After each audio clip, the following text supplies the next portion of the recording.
bicara filsafat Islam karena kita di awal ini ya. Memang peran translator itu luar biasa itu, ya. Dan tadi ada pertanyaan kenapa memilih Yunani?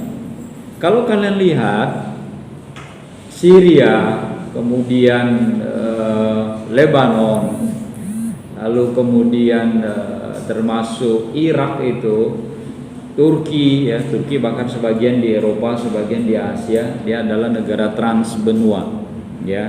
Ankara itu ibu kota Turki ada di Asia, di benua Asia. Tapi Istanbul itu ada di benua Eropa, hanya dipisahkan oleh Selat Bosporus ya.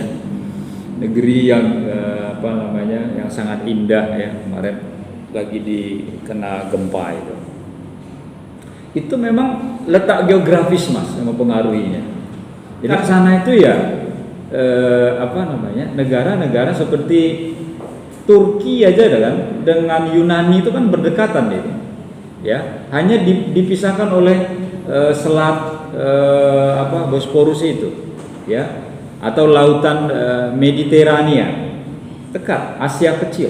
Letak geografis yang dekat itu memungkinkan orang Arab yang dulu belum seperti sekarang orang bisa tahu negara lain dari berbagai informasi ya, tetapi orang menjadi tahu oh ini negara terdekat dan mereka sudah paham bahwa tradisi keilmuan di Turki di Yunani itu sudah bagus. Nah, cuma kenapa memilih Yunani? Apakah hanya karena dekat? Nah, ini penjelasan logisnya. Thales itu dia hidup di abad ke-6 sebelum Masehi. Ya. Sang Siddhartha Gautama itu juga hidup di sekitar itu, abad 4, 5, 6. Pastinya juga nggak bisa. Coba kalian lihat di sejarah agama. Tapi kenapa Yunani yang dipakai orang Arab saat itu? Ya. Argumennya adalah bahwa kalau Siddhartha Gautama dia tidak memiliki tradisi, apalagi dia cuma sendiri ya. Kalau Yunani kan banyak tokoh-tokoh filsufnya, ya, yang memiliki teori-teori yang teori mereka itu ditulis oleh murid-muridnya. Sokrates itu dia nggak nulis, dia nggak punya karya, tetapi pemikiran Sokrates itu ditulis oleh muridnya Plato. Ya, Plato yang menulis, mengambil intisari dari pemikiran gurunya Sokrates itu, dia buatlah buku misalnya karya besar dia seperti Republik. Itu banyak pengaruh Sokrates ya. Begitu juga Aristoteles. Dia juga menulis karya-karya yang kalau misalnya di etika kan terkenal dengan Nikomacheian etik ya. Ketika dia menulis etika Nikomacheian itu menunjukkan bahwa sanad keilmuan mereka itu nyambung ya. Kalau orang Islam kan kita santri, kalau Anda yang merasa santri, itu kan sanad keilmuan kita itu kan jelas. Saya belajar pada kiai saya belajar pada kiainya belajar pada kiainya lagi, sampai nanti akhirnya pada Nabi Muhammad Shallallahu Alaihi Wasallam. Gitu. Dan mereka membuat tradisi menulis. Jadi hebatnya Yunani itu adalah karena mereka punya tradisi literasi. Kalian bayangkan kalau sekarang tuh abad 21 ya, para filsuf itu Aristoteles, kemudian Plato, kemudian Sokrates hidup di abad ketiga sebelum Masehi kan. Sekarang 21 tambah 3 jadi 24 abad yang lalu atau 2400 tahun yang lalu. Itu karya mereka masih bisa kita nikmati sekarang. Hebat deh. Apa yang kita lakukan hari ini itu akan menjadi sejarah di masa yang akan datang. Dan sejarah yang baik itu adalah sejarah atau budaya menulis. Ya, kalau saya selalu mengatakan kepada kalian itu budaya menulis itu harus dibiasakan tuh ya, karena itu ya. Karena nanti orang akan bisa menikmati tulisan kita. Saya ngomong hari ini misalnya, ya, berapa hari lagi kalian mungkin lupa dengan omongan saya. Tapi kalau saya membuat tulisan, saya punya buku, kalian buka buku saya, kalian baca, kalian akan tahu, oh iya ya Pak Taufik dulu nulis tentang ini ada bukunya gitu. Terlihat dari karya saya. Nah, termasuk para filsuf-filsuf itu. Ya. Jadi pertama alasannya geografis. Kenapa Yunani yang dipilih? Yang kedua, kenapa dipilih Yunani? Karena memang Yunani itu sudah terkenal saat itu. Mereka adalah bangsa yang mempengaruhi wilayah-wilayah sekitarnya. Ya. Jadi tradisi Mesir, nama Alexandria, ya. Mesir tapi kok namanya nama barat gitu ya, Alexandria. Kalau dalam bahasa Islam itu namanya Iskandaria, kota Iskandaria yang berada di tepi Laut Mediterania itu di Asia, di Afrika Utara itu berbatasan langsung dengan Yunani dan kena pengaruh Yunani. Maka Yunani lah yang mengasih nama Alexandria itu. Walaupun sebagian ada yang mengatakan yang memberikan namanya itu karena penakluknya adalah Kaisar Alexander, ya Alexander the Great, ya lalu memberikan nama itu, gitu kan? Itu sejarah, ya. Jadi sudah terkenal masa lalu. Kalian tahu wanita cantik Mesir masa lalu yang bisa menaklukkan hati Julio Caesar, siapa namanya? Cleopatra, ya itu sudah terkenal pada masa lalu, ya. Jadi bukan hanya Mesir itu dikenal karena piramidnya, pengaruh keterkenalannya. Kalau kalian terkenal, kalian famous, orang akan tahu siapa kalian. Dan Yunani waktu itu sudah dikenal sebagai bangsa yang memiliki peradaban, khususnya peradaban keilmuan, gitu kan? Ya, nah jadi ada paling tidak dua alasan itu. Ya. Kemudian tadi pertanyaan apa Mas yang kamu tanyakan tadi? Rasa apa tadi? Rasa tidak? Oh, rasa tidak hormat. Ya, betul. Al-Quran itu kan sebagai dasar utama umat Islam, Mas ya. Lalu kenapa orang Islam itu menjadi mencari sumber lain selain Al-Quran dan bahkan filsafat Yunani? Apakah Al-Quran itu tidak ada mengajarkan nilai-nilai filsafat? Jadi rasa hormat kepada Al-Quran itu sebenarnya tidak akan turun ketika belajar kita Yunani.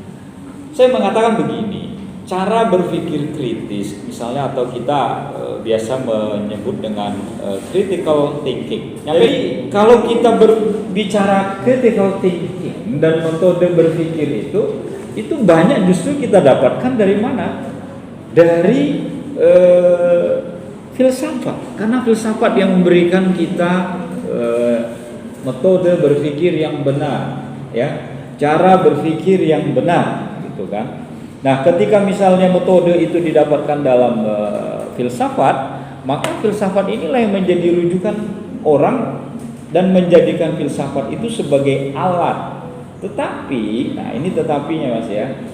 Ada kadang-kadang ketika sebagian filsuf itu misalnya dia kan kalau Abdul ya, kalau membaca pemikiran Abdul, dia ingin melihat ada kesetaraan antara dalil akal dan nakal.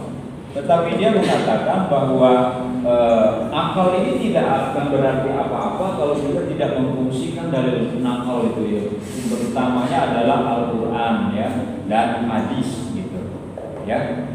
Tetapi sebenarnya ketika kita memiliki Al-Quran, dalil nakal kita ini, lalu tidak memiliki akal untuk mengolah Al-Quran ini, untuk mengkaji Al-Quran, kita tidak punya apa-apa, tidak mengerti apa-apa.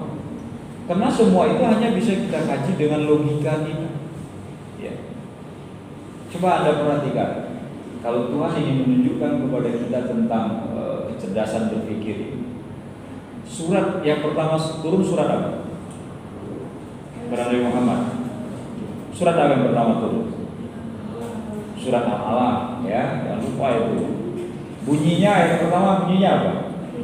Iqra. Perintahnya apa? Membaca. Ya. Agama Islam, agama yang mengajar kita pada literasi. Ya.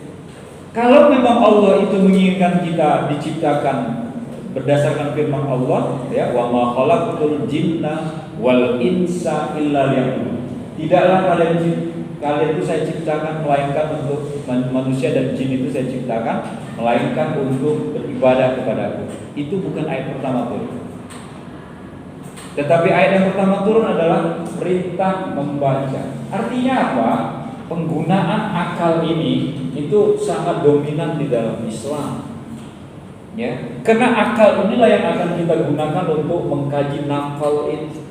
Al-Quran itu kalau nggak ada ahli tafsir yang mengerti tata bahasa Arab, yang mengerti bahasa Arab, yang mengerti ilmu balaghah, ya, ma'ani, bayan itu tidak akan bisa dikaji secara spesifik seperti ini.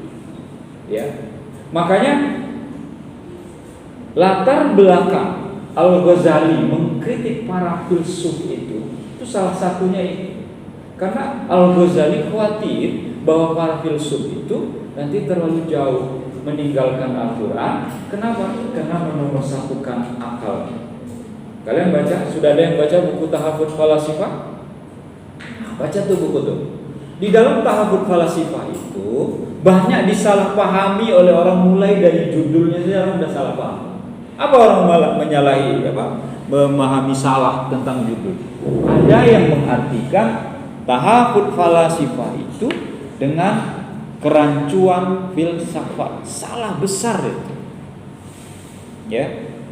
Tahafudz Falasifah itu, ya, kalau di Indonesia kan adalah kerancuan para filsuf. Jauh filsafat dengan filsuf. Falasifah bahasa Arab adalah bentuk jamak dari kata filosof. Ya. Makanya Al-Ghazali menulis dalam bahasa Arab kerancuan para filsuf, bukan tahafudz falsafah. Harus dipahami ya. Dan ini yang digoreng oleh orang-orang yang mengharamkan filsafat itu. Al-Ghazali saja katanya, yang ahli agama sudah mengharamkan filsafat katanya. Ya kan? Itu aja udah salah dia. Karena Al-Ghazali tidak mengharamkan, dia memakai bahasa yang lebih halus dari itu, kerancuan. Padahal metode yang digunakan, logika yang digunakan oleh oleh Al-Ghazali yang mengkritik para filsuf itu adalah logika Aristoteles.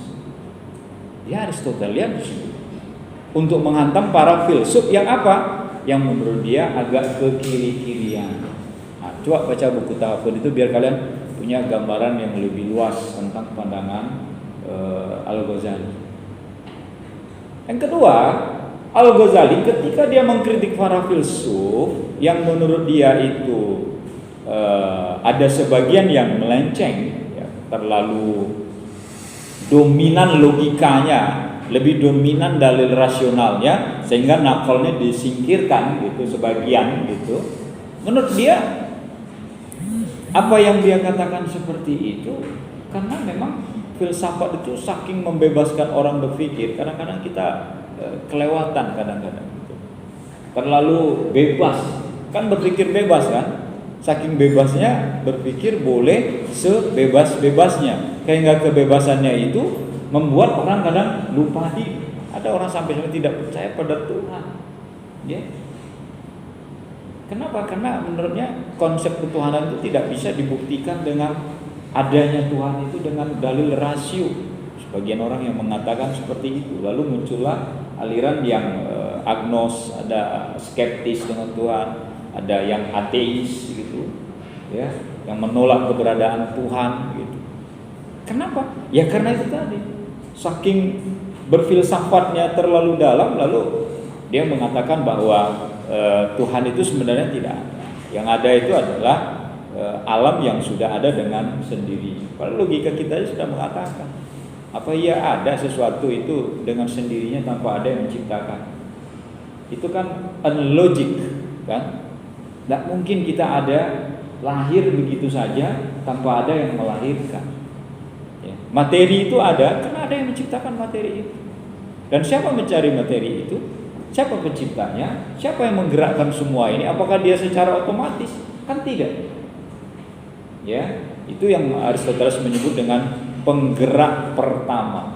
Jadi kalau dia menyebut prime mover, penggerak pertama, itulah Tuhan. Tuhanlah yang menggerakkan alam ini, bukan manusia, bukan makhluknya.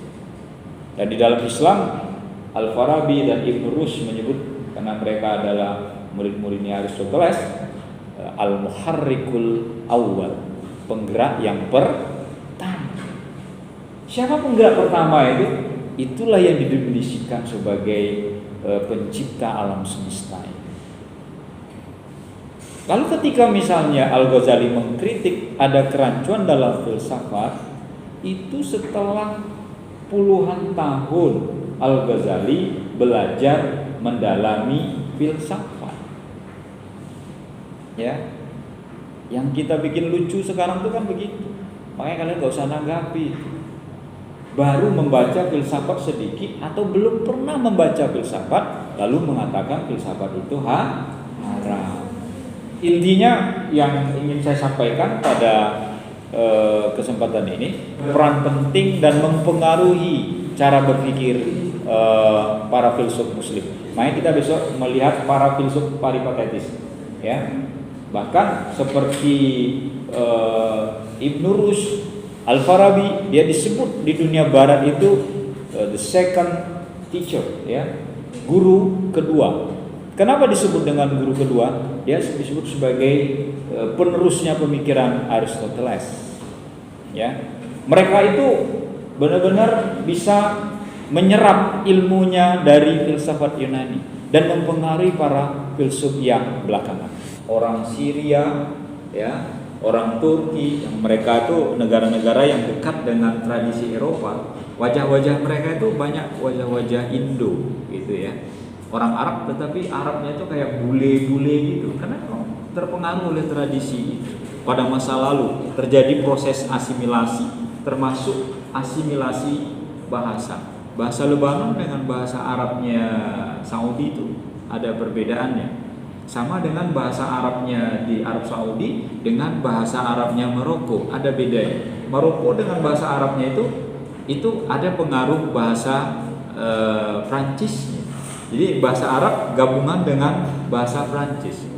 Begitu juga Lebanon, ya. Karena dia pengaruh Prancis dan dijajah Prancis, bahasa Arabnya itu dipengaruhi oleh tradisi Prancis. Itu tadi pengaruh budaya yang menjajah itu ternyata ada. Nah, lalu kemudian yang membuat hebat masa lalu itu ketika saya menyinggung Al-Ma'mun dan Al-Mansur itu penguasanya mendukung.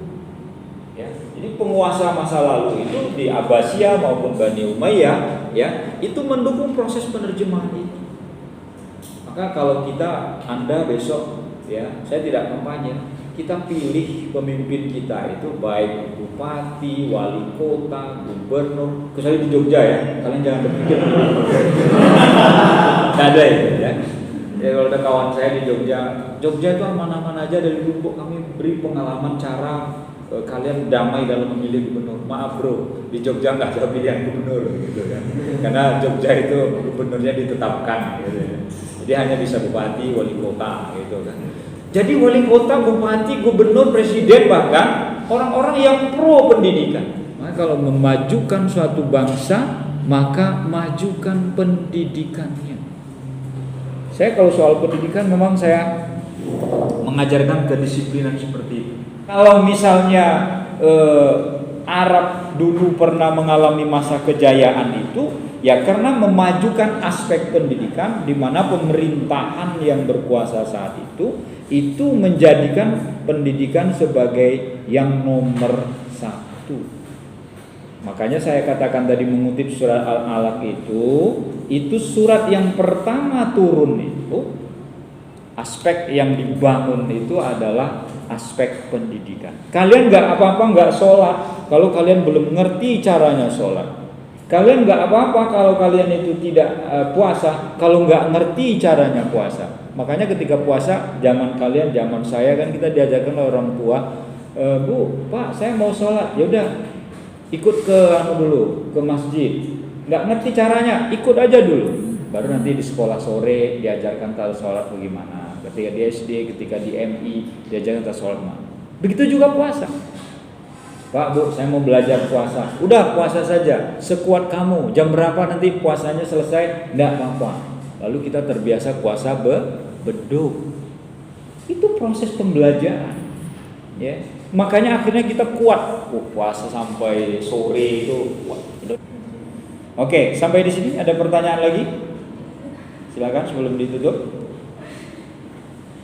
Ini belum pada sarapan ya, kelihatannya lemes sekali. Ya, baik, kalau tidak ada kita tutup dengan bacaan hamdalah.